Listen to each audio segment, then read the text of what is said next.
성경은 우리 앞에 보면 열처녀 비유가 나옵니다. 열처녀 비유가 나오고 오늘 본문에 이제 달란트 비유가 나오고 이 마지막 때를 어떻게 사는지에 대해서 예수님이 가르쳐 주고 계시는 거죠. 그래서 열처녀 비유에서 우리에게 가르쳐 주시는 것은 다시 오실 예수 그리스도를 어떻게 영접할 것인가 그것을 준비하라.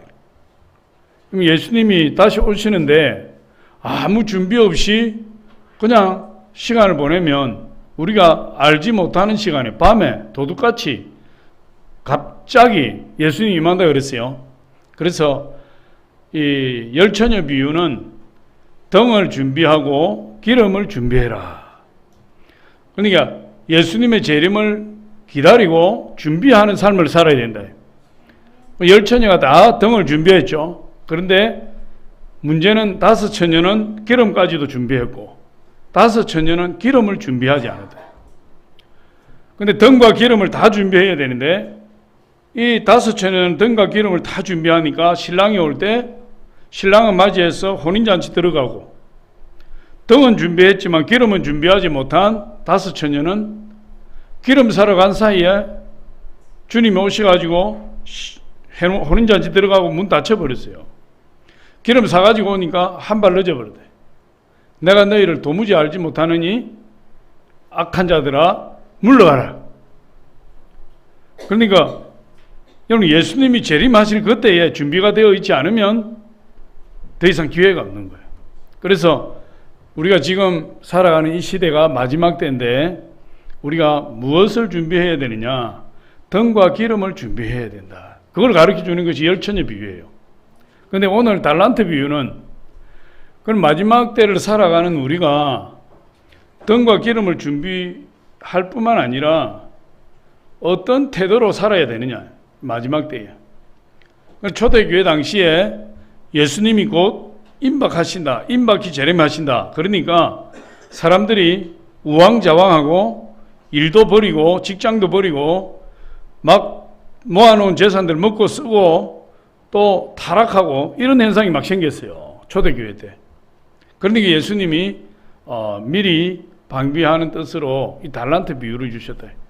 마지막 때에 살아가는 우리가 어떤 신앙의 자세로 살아야 되느냐 그걸 가르쳐 주는 거예요.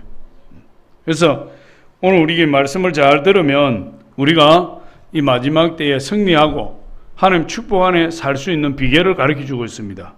그래서 오늘 말씀을 보면 어떤 사람이 14절에 보니까 어떤 사람이 타국에 갈 때 이 어떤 사람은 우리 예수님이에요.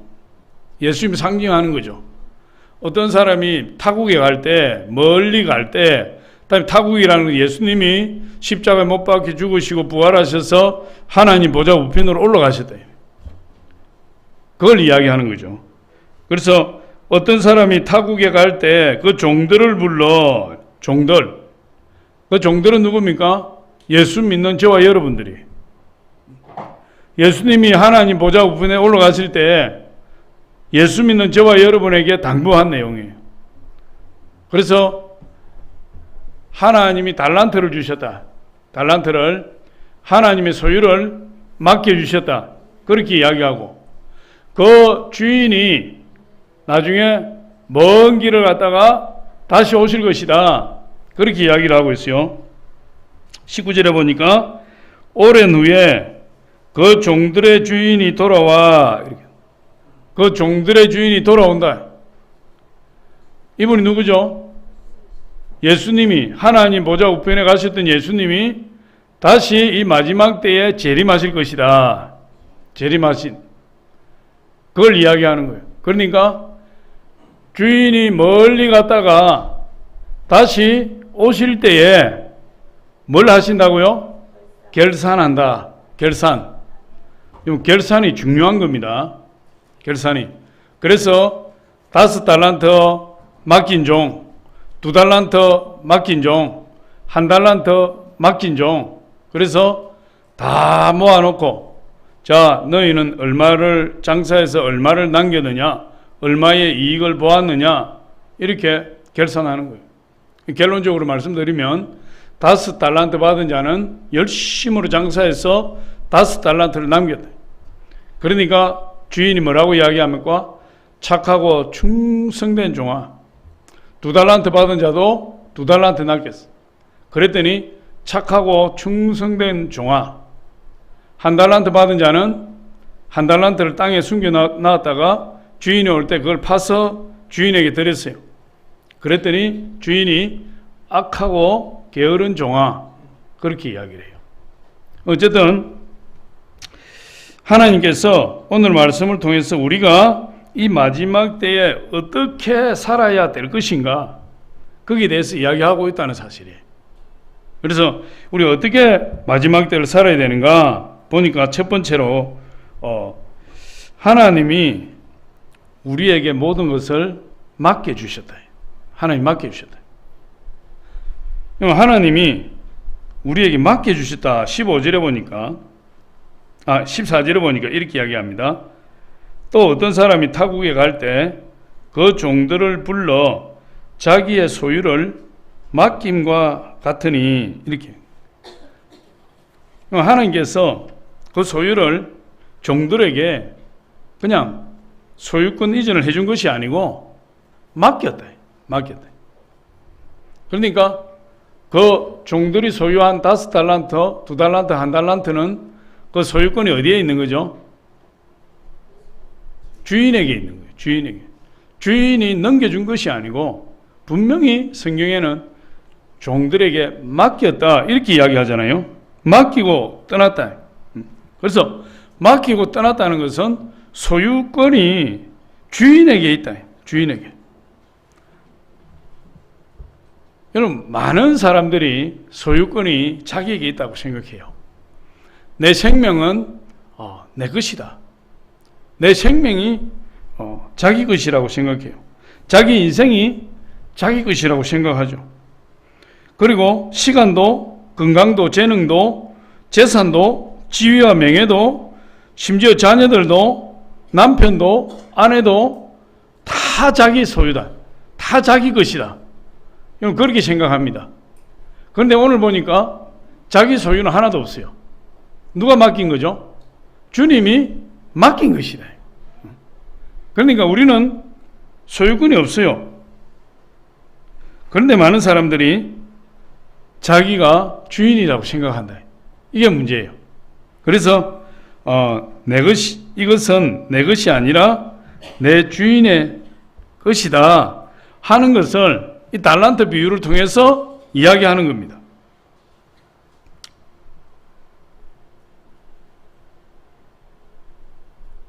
그냥 들어가서 앉으세요.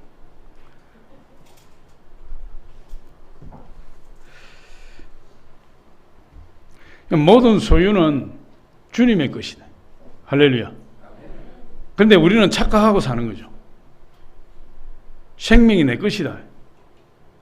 건강도 내 것이다. 그런데 우리가 내 것이 아니라고 느낄 때가 있어요. 생명도 내 것이 아니구나. 물질도 내 것이 아니구나. 자식도 내 것이 아니구나 하는 것을 깨달을 때가 있어요. 그게 언제냐 하면 고난을 통해서 고난을 통해서. 하나님 그걸 깨닫도록 하기 위해서 고난을 주시는 거예요. 내 것이 아니라는 것을 깨닫도록 하기 위해서. 그래서 건강하던 사람도 건강을 잃어버리게 되면 건강도 내 마음대로 할 수 없구나. 병이 걸리니까 이 병 걸리는 걸 내가 어떻게 할 수가 없어요. 건강을 잃어버리고 건강할 때 여기저기 막 다니고 활발하게 활동하고 친구들 만나고 했는데 건강을 잃어버리고 나니까 사람도 만날 수가 없고 활동할 수도 없고 이 건강이 내 것이 아니구나. 하나님이 주셔야 건강할 수가 있구나. 돈도 마찬가지죠. 사업 잘하고 돈이 막 벌리고 돈이 풍족할 때 막 쓰고 다니고 여기저기 막 쓰고 다니고 막 그렇게 살 때는 돈이 전부예요. 이 돈이 전부예요. 그런데 여러분 돈이 한번 빠져나가면 손으로 물을 움켜쥐듯이 남는 것이 없어요. 싹 빠져나가 버립니다. 그때 느끼는 거죠. 아, 그 돈이 내 것이 아니었구나. 그 돈이 내가 그렇게 흥청망청 쓰고 다녔던 그 물질이 돈이 내 것이 아니었구나. 이게 빠져나갈 때 느낀다니까. 인생도 내 것이 아니에요. 건강하게 살다가 암이 걸렸더니 암이 걸려서 사형선고를 받고 나니까 죽음이 시시각각으로 자기에게 다가오는데, 이야, 이 생명도 내 것이 아니구나. 다 내 것이 아니구나. 이거 깨닫게 돼요. 사람이 병들어서 죽는 것만이 아니에요. 건강한 사람도 내일 어떻게 될지 알 수 없어요. 생명이 내 게 아니에요. 하나님 맡겨주신 거예요. 베드로전서 1장 24절에 보니까 우리 같이 한번 읽어보겠습니다. 시작. 그러므로 모든 육체는 풀과 같고 그 모든 영광의 푸른 꽃과 같으니 풀은 마르고 꽃은 떨어지되 모든 육체는 풀과 같고 그 모든 영광은 풀의 꽃과 같으니, 우리가 가지고 있는 생명, 우리가 가지고 있는 돈, 우리가 가지고 있는 명예, 우리가 가지고 있는 권세, 우리가 가지고 있는 가족, 자식, 남편, 부인, 이 모든 것들이 풀과 같다. 풀과 같다. 풀은 별 볼일 없어요. 햇빛이 나고 시간이 지나면 바짝 말라 죽어버리는 거예요. 그런데 그 풀과 같은 인생 가운데서 우리가 성공하고 우리 꿈을 이루고, 그것이 풀의 꽃과 같은 것이다. 그런데 꽃은 더 빨리 지는 거예요. 풀보다도. 꽃은 순식간에 사라져. 필 때는 예쁘지만 순식간에 사라지고, 꽃이 지면은 그 아름다움에 반해서 추하게 져버린다. 추하게 져버린다. 우리 인간의 영광이 그와 같아. 아무것도 아닌 거죠. 아무것도 아닌 것처럼 다 사라진다. 무슨 이야기 하는 거죠? 내 것이 아니다. 우리 인생이 풀과 같고 영광이 풀의 꽃과 같으나 그것도 내 것이 아니에요. 하나님 맡겨주신 것이다. 하나님 돌려달라고 하면 언제든지 돌려줘야 돼. 언제든지. 오늘 이 시간에도 하나님이 조 목사 너 생명 돌려다오 그러면은 아멘 하고 내가 죽어야 돼.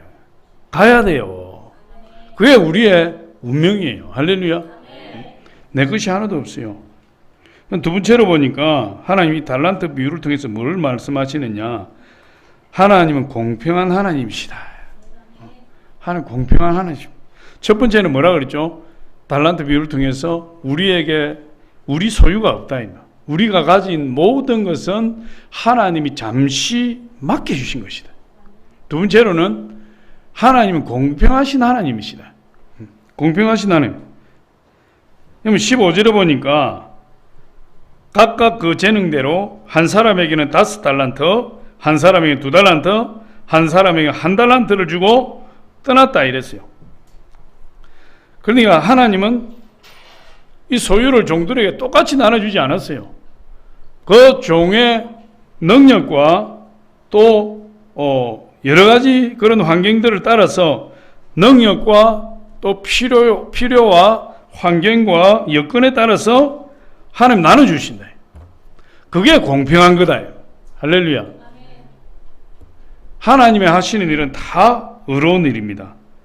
사람들은 볼 때 매우 불공평하다 생각할 수 있어요. 사람들이 시각으로 볼 때는 부조리하다, 불공평하다 이렇게 말할 수 있어요. 그러나 우리 하나님은 사람이 보기에 불공평하고 부조리한 일들이 하나님 보시기에는 공평하고 어렵다는 사실이에요. 그래서 하나님은 아주 공평하게 역사하셨다. 그런데 불공평하게 생각하는 사람들이 불평을 하는 거예요. 왜 나는 하는 일마다 이렇습니까? 왜 나를 이렇게 못생기게 만들었습니까? 왜 저 사람은 이쁘게 만들었습니까? 왜 저 사람은 키가 190이 되게 만드셨는데 나는 160으로 만드셨습니까? 저 사람은 사업이 잘 되는데 왜 하는 일마다 망합니까? 저 사람은 돈 많은 부모님 밑에 태어났는데 땡전 한 분 없는 부모 밑에 태어나게 하셨습니까? 이런 사람들은 다 그런 불만을 가지고 의문을 품고 하나님 불공평한 분이다, 그렇게 이야기를 합니다. 그런데 하나님이 달란트를 다르게 주시는 것은 하나님 마음이에요. 그렇게 태어나게 하신 것도 하나님 마음이에요. 잘나게 한 것도 하나님 뜻이에요. 못나게 하신 것도 하나님 뜻이에요. 다 그 사람의 필요에 따라서 나눠주시는데, 여러분, 사람들은 다 동등하기를 원한다. 그러면은 하나님이 우리를 다 똑같이 전부 키가, 남자들은 원하는 키 186, 쫙 186. 여자들은 원하는 키 170, 쫙. 전부 고소영이나 송혜교처럼 그런 예쁜 얼굴로, 그런 좋은 몸매로, 남자들도 장동건처럼 그렇게 만들어 놓으면 무슨 개성이 있고 무슨 재미가 있겠어요. 비록 제가 이렇게 키도 적고 못생기고 이렇지만 이 세상에 70억 인구 가운데서 나처럼 잘 만드는 사람이 없잖아요. 아멘. 할렐루야. 아멘. 하나님의 걸작품이에요. 나와 같이 생긴 사람 한 사람도 없어. 나와 똑같은 사람은 한 명도 없어요, 이 세상에. 보석이 왜 보석입니까? 왜 귀합니까? 보석의 첫째 조건은 희귀성이에요. 귀하기 때문에 가치가 있는 거예요. 할렐루야. 그럼 똑같은 거 만들어 놓으세요. 다이아몬드가 발에 걸리는 돌멩이처럼 흔하면 누가 그 다이아몬드를 비싼 돈을 주고 사겠어요? 진귀하니까, 희귀하니까. 그래서 비싼 거예요. 비록 얼굴이 이래도, 키가 이래도, 할렐루야, 70억 분의 1, 75억 분의 1, 어느 누구와도 바꾸지 않는. 여러분, 그러니까 하나님께서 한 달란트 주신 것도 귀하고 5달란트 주신 것도 귀하고, 우리 하나님 보실 때는 한 달란트나 5달란트나 공평하게 주신 거예요. 여러분들이 하나님이 공평하게 주셨다는 사실을 알면 여러분들이 위로가 되고 능력이 될 것입니다. 여러분, 인종도 다 다르게 만들었어요. 아프리카 가면 흑인을 만들고, 미국 가면 백인을 만들고, 동양 사람들은 황인종으로 만들고, 그런데 전부 다 그냥 파란 눈에 금발에다가 백인으로 만들어 놓으면 다양성이 없어요. 똑같이 만들어 놓고 네가 내고 내가 니라면 얼마나 고민이 되겠습니까? 기대하는 것도 없고 기대감도 없고. 그런데 우리 하나님께서 전체를 통해서 미를 만드시고 균형과 조화를 만드신 거예요. 이것이 하나님의 놀라운 창조 섭리입니다. 할렐루야. 주인은 그 종에게 5달란트, 2달란트, 1달란트를 주셨어요. 그게 균형이에요. 조화예요. 그런데 거기에 대해서 시기하고 이기적인 마음을 가지고 질투하는 것은 하나님 만드신 그 아름다운 창조 세계를 사단이 틈타는 거예요. 사단이 틈타서 그 하나님이 만든 세상을 비교하게 만들고 열등감을 만들고 우월감을 가지게 만들어서 하나님의 아름다운 조화를 추한 것과 질투심과 경쟁으로 바꾸어 버리고 말아버린다. 사단의 역사가 거기에 있어요. 내가 받은 달란트가 1달란트라도 그것을 감사하고 열심을 다해서 장사를 해서 남기면 그것이 하나님이 착하고 충성된 종이라, 그렇게 이야기해요. 하나님께서는 우리에게 다 공평하게 주셨다.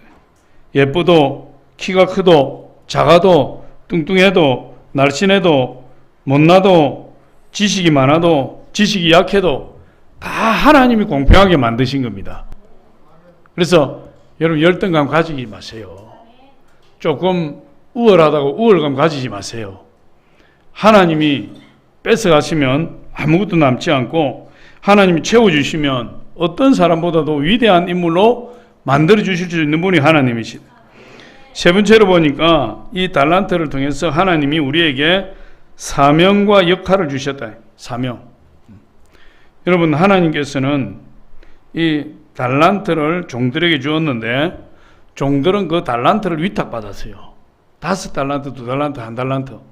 그 달란트를 위탁받았는데 그 달랑 주인의 것을 받았다는 것은 거기에 사명과 역할이 있다는 거예요. 사명과. 오늘 16절로 17절에 보니까 이렇게 이야기하죠. 5달란트 받은 자는 바로 가서 그것으로 장사하여 또 5달란트를 남기고 2달란트 받은 자도 그같이 하여 또 2달란트를 남겼으되, 달란트를 받은 사람에게 중요한 것은 달란트를 많이 받았느냐 적게 받았느냐 그것이 아니에요. 많이 받았고 적게 받은 것이 중요한 것이 아니에요. 그냥 우리 사람은 많으냐 적으냐 거기에 관심이 많다. 근데 우리 하나님의 관심은 거기에 있는 것이 아니에요. 그럼 우리 하나님의 관심은 어디에 있느냐? 적게 받았든 많이 받았든 충성스럽게 최선을 다하여 장사하여 이익을 남기느냐 못 남기느냐 거기에. 그래, 달란트를 받았으면 얼마만큼 충성스럽게 감당하느냐. 고린도전서 4장 2절에 뭐라고 이야기합니까? 맡은 자에게 구할 것은 충성이라. 달란트를 맡았으면, 주인의 것을 맡았으면 왜 적게 줍니까? 많이 줍니까? 적게 맡겼습니까? 많이 맡겼습니까? 거기에 신경을 쓸 것이 아니라 1달란트를 받았든 5달란트를 받았든 충성하는 거예요. 최선을 다하여 그 장사를 해서 이익을 남겨야 된다. 여러분, 요한계시록 2장 10절에도 내가 죽도록 충성하라. 그래야 하면 내가 내게 생명의 면류관을 주리라. 죽도록 충성해라. 여러분, 우리가 하나님으로부터 달란트를 받았으면 죽도록 충성하는 것이 중요한 거예요. 그 자를 하나님이 인정하시는 거죠. 하나님은 사람과 환경과 능력과 처지에 따라 맡기는 것이 다 달라요. 그래서 사명도 다 다릅니다. 맡기는 것이 다르니까, 달란트가 다르니까 사명이 다른 거죠.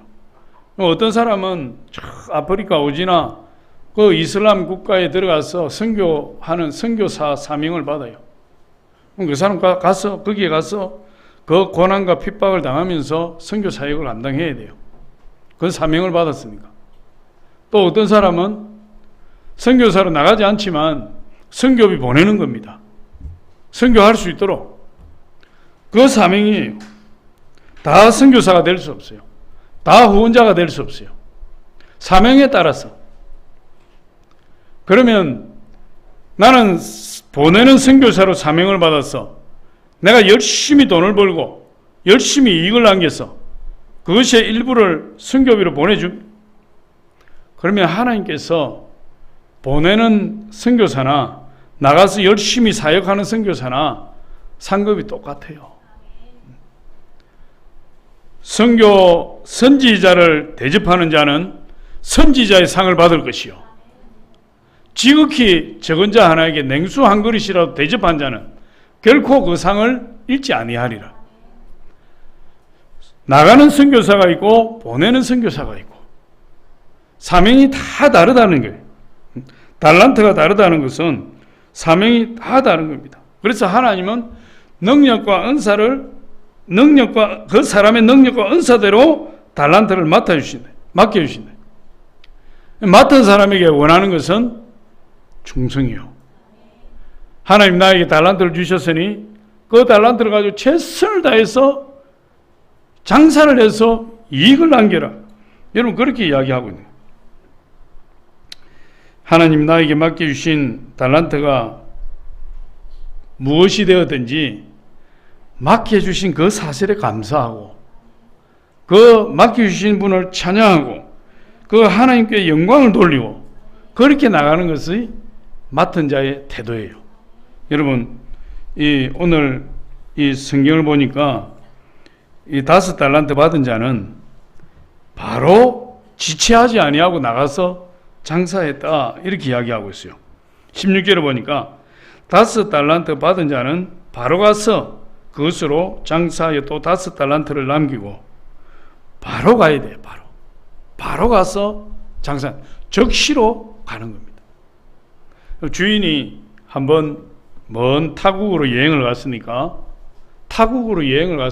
다른 나라로 여행을 간 겁니다. 그러니까 최소한 몇 개월은 걸리겠죠. 그때 당시에는 차도 없고 비행기도 없으니까 최소한 몇 개월 걸린다고 보고 또 뭐 한 몇 년이 걸릴 수도 있어요.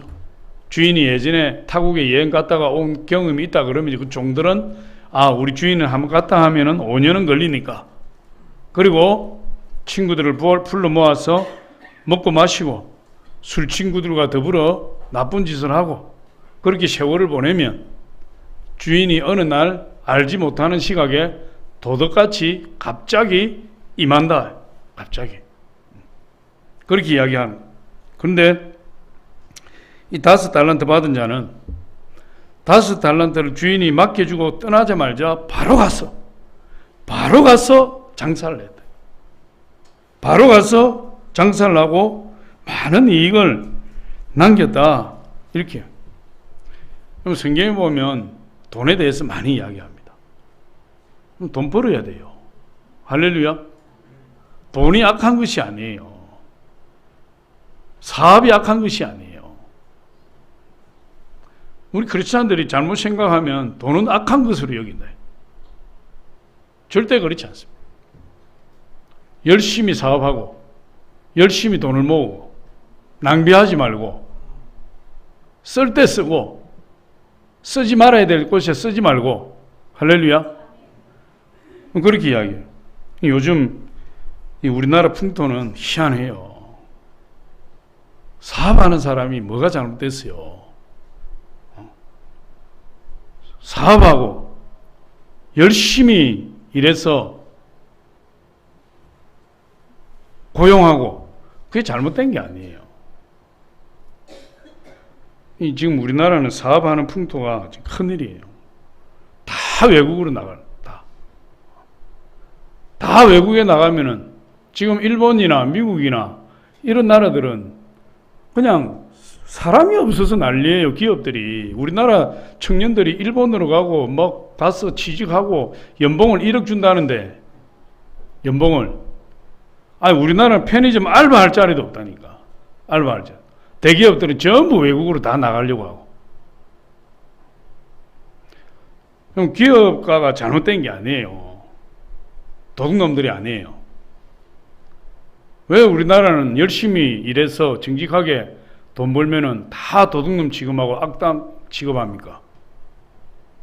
절대로 그렇지 않습니다. 성경에서 돈을 버는 것이 악한 일이라고 이야기하지 않아요. 성경에서는 돈을 많이 벌어라. 크리스찬들이 많이 벌어서 저축하고 쓸데없는데 낭비하지 말고 하나님 나라를 위해서 쓰라. 여러분 그렇게 이야기를 해요. 여러분 하나님이 은사를 주셨어요. 하나님께서 지능도 주시고 건강도 주시고 여러 가지 은사를 주셨어요. 그 은사를 가지고 돈 버는 데만 쓰면 안 돼요. 그 은사를 가지고 하나님 앞에 충성하고 그 은사를 가지고 직장에서 사업에서 마음껏 여러분이 은사를 활용해서 하나님 나라를 위해서 쓰임 받아야 돼요. 그게 하나님 원하시는 겁니다. 하나님 나라의 가치관이에요. 직업관, 노동관. 그래서 직장에 다니는 사람은 월급 보고 일하면 안 돼요. 내가 150만 원 버는데 150만 원 어치만 할 거야. 그럼 그 사람은 월급쟁이밖에 안 돼요. 하나님이 나를 이 사업장에, 이 직장에 보내주셨다. 그러면은 나로 인해서 이 사업장이 부흥하고 이 사업이 번성해서 대한민국을 살리고 하나님 나라를 살리는 쓰임받는 그런 기업이 되기를 원하신다. 그런 생각을 가지고 가서 보이지 않는 곳에도 열심히 일하고 시간 초과 수당 안 받고 일하고 열심히 내일처럼 일하고 그렇게 하면 그 사람은 월급쟁이가 아니고 사명자예요. 사명자. 사업하는 분들도 마찬가지예요.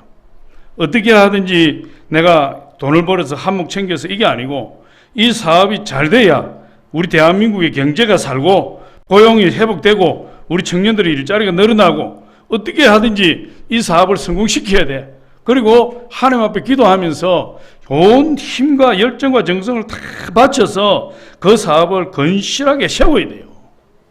그 사람은 돈 벌기 위한 사업가가 아니고 사명을 받은 사업가예요. 그런 사람이 되어야 된다. 그래서 저와 여러분이 어디에 가든지 하나님 말씀 안에서 사명감을 가져요. 사명감을 가진 사람이 행복한 사람이에요. 어떤 두 사람이 그 교회를 짓는데 노가다를 하는 거예요. 노가다를 하는데 자갈을 퍼는데 한 사람은 그렇게 투덜거리고 원망하고 한 사람은 휘파람을 불면서 일을 하는데 그 원망하고 불평하는 사람 이야기를 들어보니까 내가 이런 일을 해야 되냐고, 내가 여기서 노가다 해야 돼, 내가 이런 찜통을 쥐고 이런 고생을 해야 되냐고, 내가 이럴 사람이 아니다. 그런데 휘파람을 불고 노래를 부르면서 일을 하는 사람은 이 하나님의 집을 짓는데 내가 땀을 흘려 내 노동으로 하나님의 집에 벽돌을 하나씩 쌓아가는 것이 너무 영광스럽고 너무 행복하다는 거예요.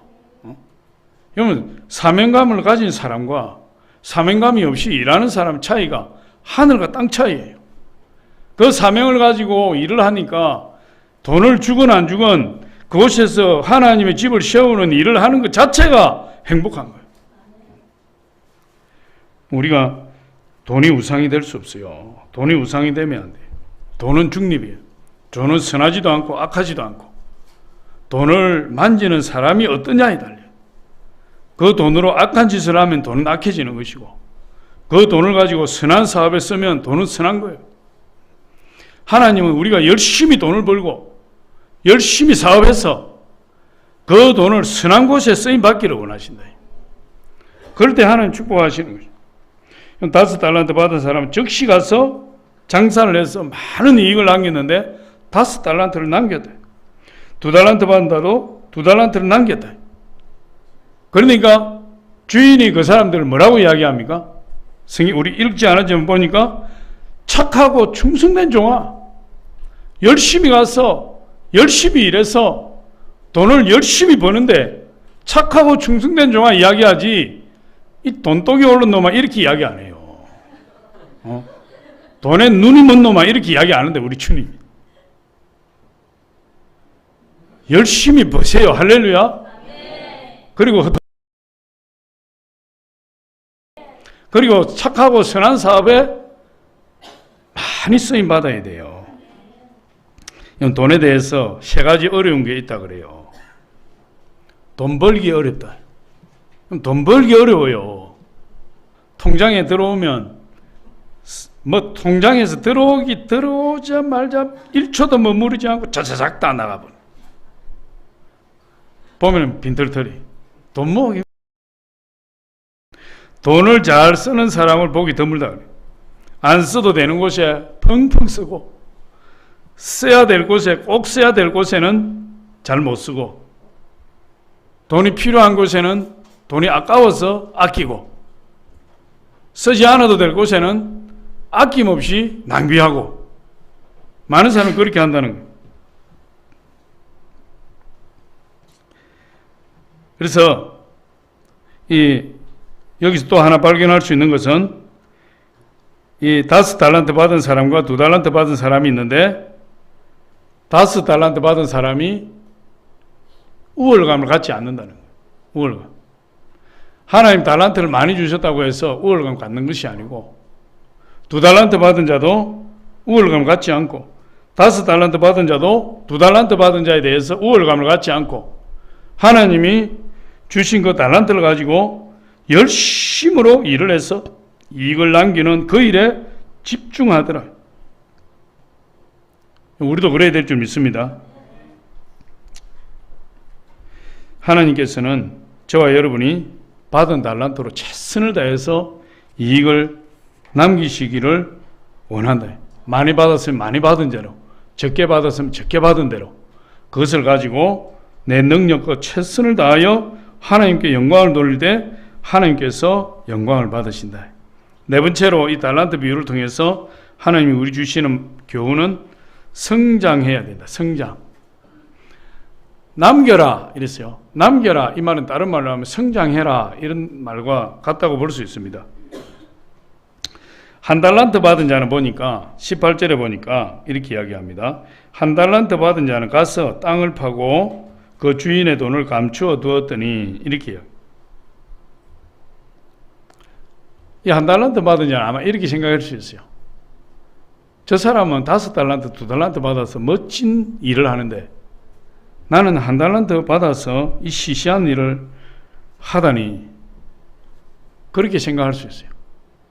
우리가 하나님 사역을 할 때 내가 하는 일을 시시하게 여기는 사람이 있어요. 시시하게. 시시하다. 이 시시한 걸 이걸 해야 되나.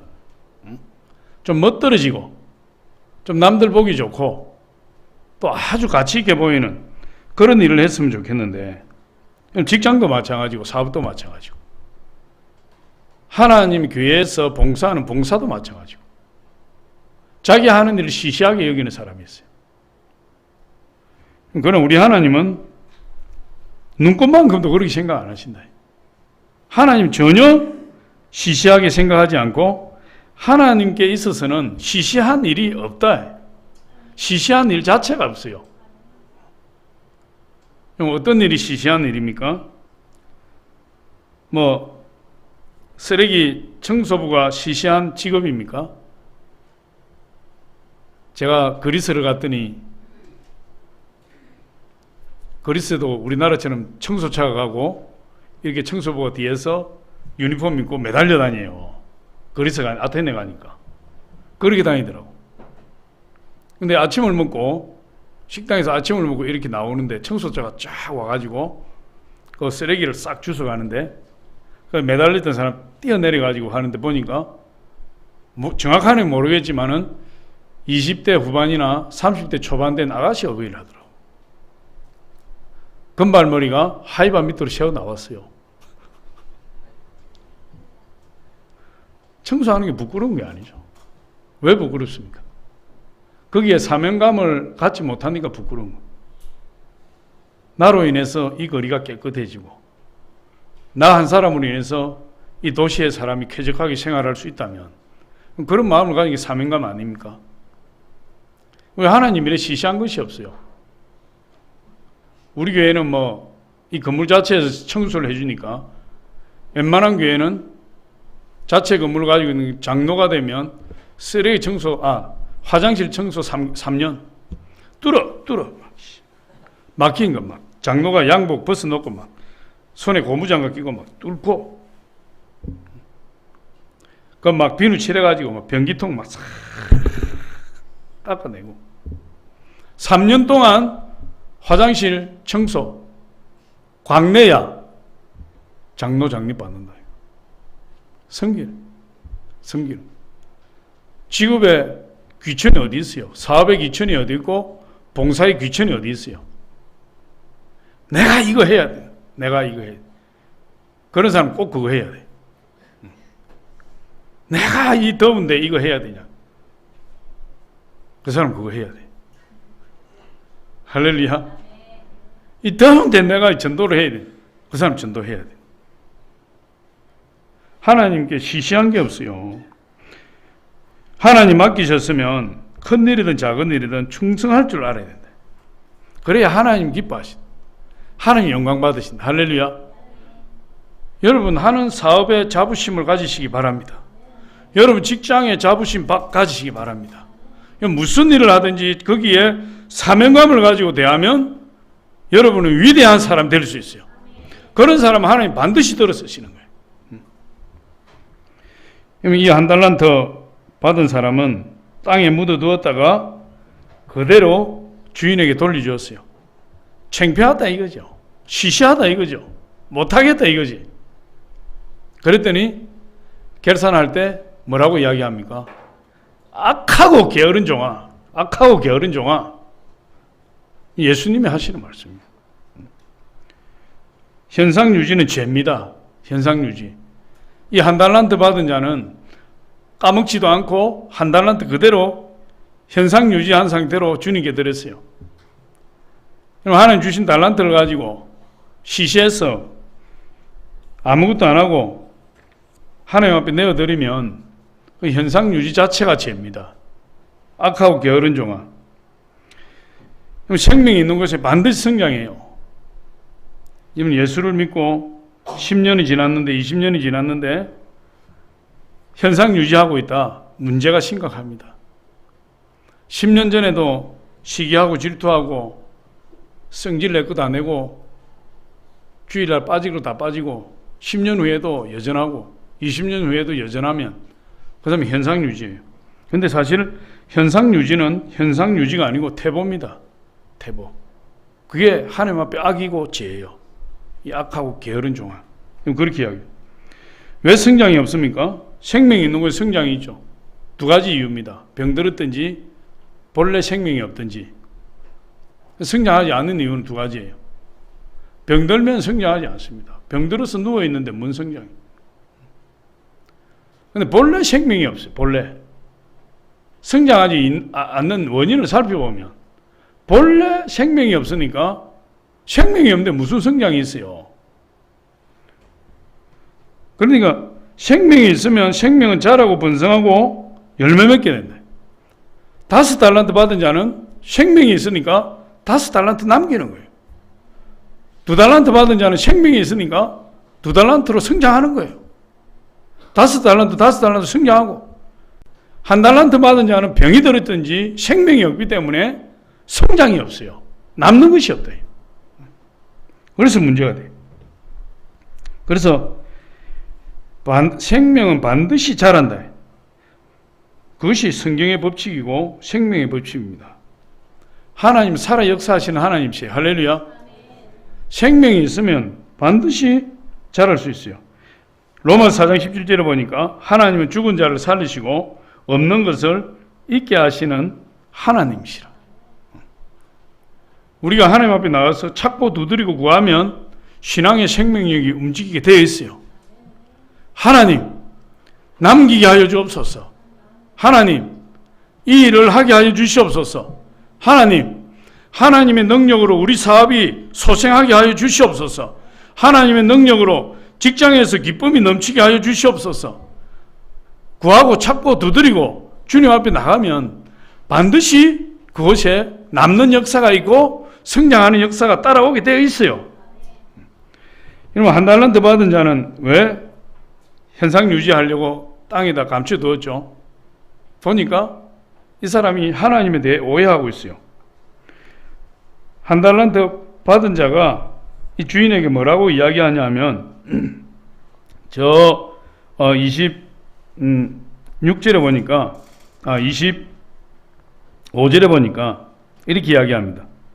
두려워하여 나가서 당신의 24절부터 25절 1달란트 받았던 자가는 와서 이르되 주인이여 당신은 굳은 사람이라 심지 않은 데서 거두고 해치지 않는 데서 모으는 줄을 내가 알았으므로 두려워하여 나가서 당신의 달란트를 땅에 감추어 두었나이다. 보소서 당신의 것을 가지셨나이다. 그러니까 주인을 못 믿고 결정적으로 주인을 두려워하는 거예요. 주인이 두렵다, 무섭다. 그러니까 하나님의 속성, 예수님의 속성에 대해서 오해한 거예요.